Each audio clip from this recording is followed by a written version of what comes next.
সাথে সাথে যেহেতু আমাদের যুদ্ধে যাবার সুযোগ নাই, আমরা যুদ্ধে যেতে পারবো না, তবে বাংলাদেশে বসে আমরা যুদ্ধ ঘোষণা করতে পারি।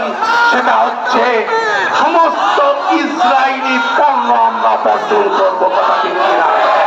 আমরা কে কে দিয়েছি আজ থেকে ইসরায়েলি পণ্য বর্জন করবো?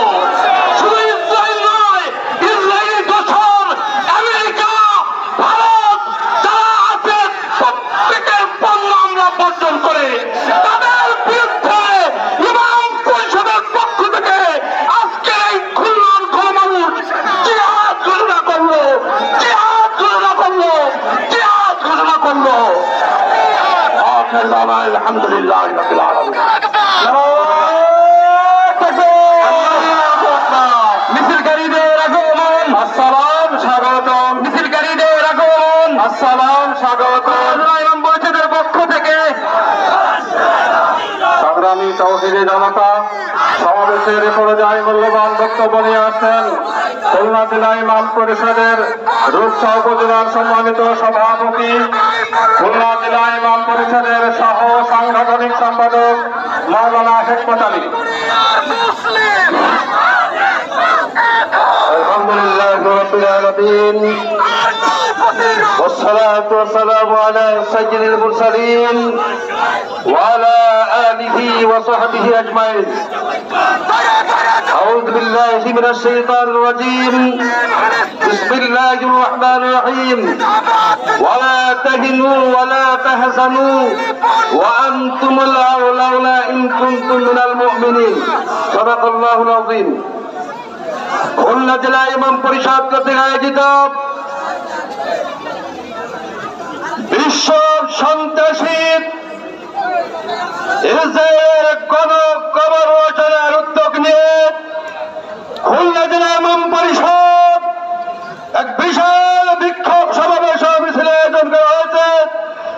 এই বিক্ষোভ সমাবেশ ও মিছিলে সম্মানিত সভাপতি আমার উস্তাদুল আসাতিজা অধ্যক্ষ মাওলানা সাহেব, উপস্থিত আছেন খুলনা জেলা ইমাম পরিষদের নেতৃবৃন্দ, থানা ও ইউনিয়ন পর্যায়ের নেতৃবৃন্দ, প্রিয় ইসলামী ব্যক্তিত্ববৃন্দ, সুধীগণ, আসসালামু আলাইকুম ওয়া রাহমাতুল্লাহি ওয়া বারাকাতুহু।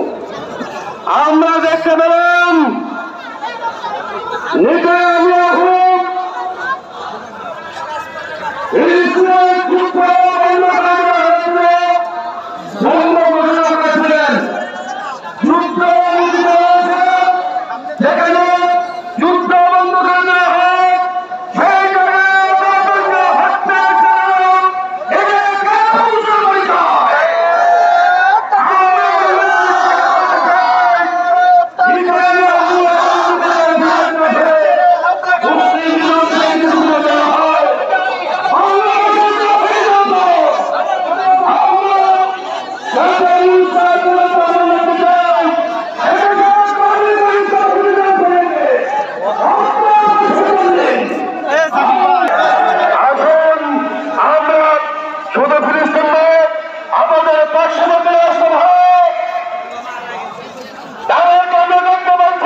আপনার দৃষ্টি আকর্ষণ করে বলতে চাই, আমরা দেখতে চাই আপনার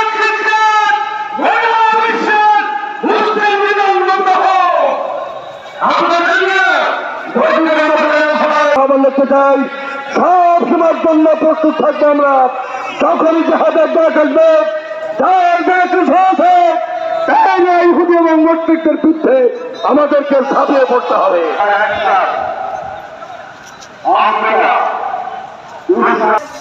সর্বপ্রথম সারা বিশ্বের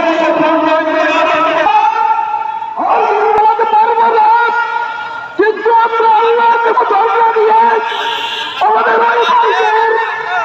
ওই প্রভাবের সন্তানদের মুখের দিকে তাকিয়ে আমরা আপনাকে সাহায্য প্রদান করতে পারি। চোখের পানি দিয়ে বলতে পারি, তুমি তোমার কাইদি বদল দাও। ইসরায়েলে আমাদের ওই সন্তান আমাদের আমরা যেন ওই যুদ্ধ শরীক হতে পারি। আল্লাহ তুমি আমাদের সাহায্য করুন। জামাতে